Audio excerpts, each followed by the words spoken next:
ज्या माऊलीनं महाराष्ट्राच्या मातीमध्ये रवलेले गुलामगिरीची पहार काढून गुलामगिरीच्या छाताडावरच पहार रवली, त्याचप्रमाणे श्री ही क्षणकालाची पत्नी आणि अनंतकालाची माता आहे ही ज्यांनी जगाला दाखवून दिलं त्या राष्ट्रमाता राजमाता मासाहेब जिजाऊ यांच्या जयंती।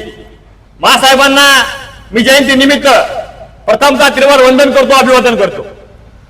आज आपण म्हणतो राजे तुम्ही पुन्हा जन्माला या, राजे तुम्ही पुन्हा जन्माला या, पण जिजाऊ गर्भातल्या गर्भात मारले जात आहेत।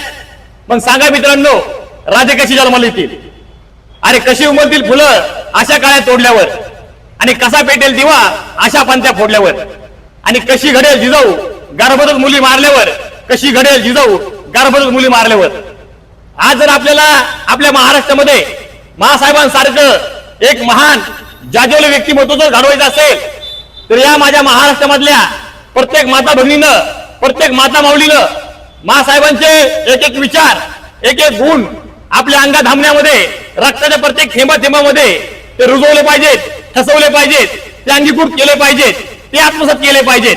तर आणि तरच मासाहेबांसारखं एक महान जाज्वल्य व्यक्तिमत्व या महाराष्ट्राच्या मातीमध्ये पुन्हा एकदा जन्माला येईल, आणि पुन्हा एकदा शुभराजे घडतील, आणि पुन्हा एकदा ना भूतोला भविष्यती असा इतिहास घडल्याशिवाय राहणार नाही, असा इतिहास घडल्याशिवाय राहणार नाही, याची शाश्वतीची गवाही आज या ठिकाणी या कार्यक्रमाच्या निमित्ताने मी आपल्या सर्वांना देतो।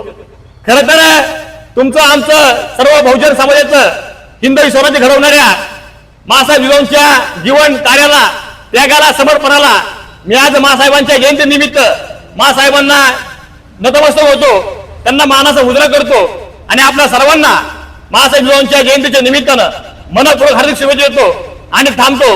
जय हिंद।